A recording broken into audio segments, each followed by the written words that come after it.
के कई प्रधान, उप प्रधान, बीडीसी, बहुत सारे सैकड़ों साथियों के साथ आज उन्होंने न केवल समर्थन दिया बल्कि समाजवादी पार्टी की सदस्यता भी ग्रहण की है। तो मैं पार्टी के अपने सभी सम्मानित पदाधिकारियों की ओर से, साथी श्री राम जी और उनके साथी जितने भी आए हैं, सभी का मैं समाजवादी पार्टी में स्वागत करता हूँ और अभिनंदन करता हूँ।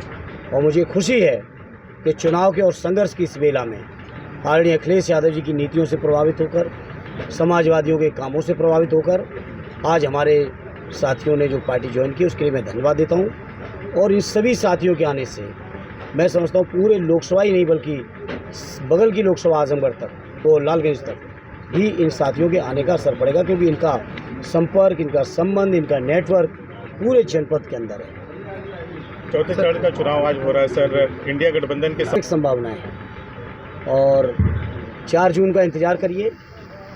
वो परिणाम आने जा रहे हैं जिसकी कल्पना हम में से, आप में से किसी ने नहीं की होगी। इतने शानदार परिणाम इंडिया गठबंधन के पक्ष में आने जा रहे हैं। लगातार 2 महीने के बाद पीएम मोदी की दूसरी रैली आजमगढ़ में लगने जा रही है, किस तरह से देख रहे हैं? अब देखिए, प्रधानमंत्री हैं, वो एक पार्टी के लीडर हैं या स्टार प्रचारक हैं, आ सकते हैं, आएँ। हालांकि उनके आने से कोई बड़ा असर नहीं पड़ने जा रहा, क्योंकि आजमगढ़ के लोगों को पता है उन्होंने कुछ नहीं किया। हालांकि प्रधानमंत्री जी आएंगे तो शायद शर्मिंदा होंगे, जिस चीज़ का उनसे झूठ बोल के शायद उद्घाटन कराया गया। मैं तो समझता हूँ प्रधानमंत्री के स्तर पर इतनी बड़ी गलती नहीं करनी चाहिए। कहीं ना कहीं झूठ जरूर बोला होगा उनके नीचे के अधिकारियों ने या नेताओं ने।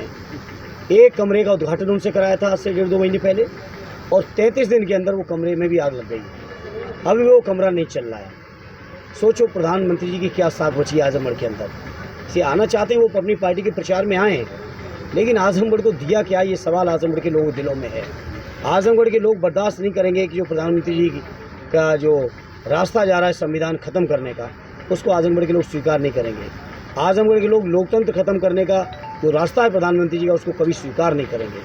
आजमगढ़ के लोग आरक्षण जो खत्म हो रहा है उसको स्वीकार नहीं करेंगे। जाति जनगणना पर जो प्रधानमंत्री जी का स्टैंड है उसको कभी आजमगढ़ के लोग स्वीकार नहीं करेंगे।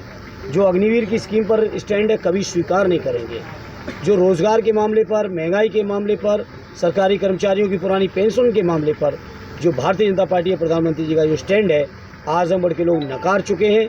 विधानसभा में भी नकारे हैं और लोकसभा में और ज़्यादा वोटों से नकारने जा रहे हैं। पिछले चुनाव में सर 1 रैली होती थी, इस बार इस चुनाव में 2 रैली हो रही है, एक दूसरी रैली। जवाब बीजेपी के लोग देंगे, शायद ज़्यादा घबरा गए, लेकिन अब कितनी भी रैलियाँ करें, अब भारतीय जनता पार्टी की स्थिति उसी बॉलर की तरह हो गई है। जिस बॉलर की पिटाई जब होने लगती है, गेंद पिटने लगती है, तो कहीं नो बॉल, कहीं वाइट बॉल, कहीं बाउंसर बॉल, कभी इधर कभी उधर। अब बीजेपी के लोग कुछ भी करें, अब जनता को यकीन बीजेपी पे नहीं रहा। जनता ने बीजेपी पे बहुत भरोसा किया। प्रधानमंत्री जी की बात को लोगों ने ये मान लिया था कि शायद ये कह रहे हैं तो जरूर पूरा करेंगे।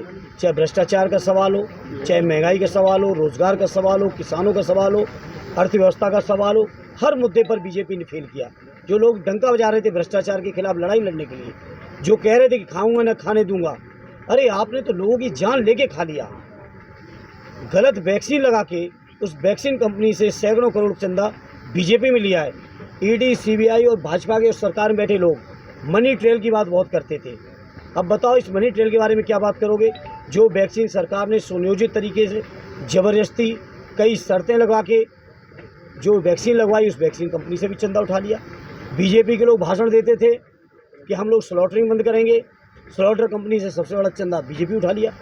पाकिस्तान के नाम पे बहुत भाषण दिए, पाकिस्तानी कंपनियों से चंदा उठा रहे हैं। तो बीजेपी चंदाजीवी पार्टी बन चुकी है। चंदा देके बीजेपी से कुछ भी करा सकते हो। और सर कहा जा रहा है मैं आपकी बात से 100% सहमत हूँ। जनता ने बहुत भरोसा किया, 10 सालों तक किया। यूपी के परिप्रेक्ष्य में बात करो तो 4 चुनाव में 14, 17, 19 और 22 तक। लेकिन जब चारों चुनाव में जनता ने जाके देखा कि हम लोगों को ठगा गया है, तो आज जनता स्वयं खड़ी हो गई बीजेपी के खिलाफ। और विपक्ष का जो सबसे बेहतर और मजबूत और एकमात्र विकल्प है इंडिया गठबंधन, उस गठबंधन के साथ आज पूरे देश की जनता खड़ी है। इंडिया एलायंस की सवाल प्रधान संघ की तरफ से बहुत सारी चुनौतियां होती हैं, शासन स्तर से लेकर प्रशासनिक अमले को भी झेलना पड़ता है, तमाम चुनौतियां होती हैं। तो क्या आश्वासन देंगे तमाम प्रधानों को? आजमगढ़ बहुत मजबूत समाजवादी लोग हैं यहाँ पर। हमारे 10 विधायक हैं, हमारे पास 3 MLC हैं, 4 जून के बाद 2 सांसद और होंगे। ये सब मिलके अपने न केवल प्रधान बंधुओं के बल्कि आजमगढ़ के किसी भी व्यक्ति के साथ अन्याय, अत्याचार, शोषण हम लोग बर्दाश्त नहीं करेंगे। सर, इंडिया अलायंस की भी कोई रैली होनी है, जैसा कि राहुल जी और अखिलेश जी लगातार देखने अभी हमारे सारे लीडरान 4th फेज में बिजी हैं और कैंपेन शुरू हो चुका है 5th फेज का। अपने 6ठे फेज से आने दीजिए, सब चीज़ें आएंगी। अभी इनको देखने दीजिए, इनके भी पत्ते खुलने दीजिए। प्रधानमंत्री और कितनी बार आते हैं आएँ।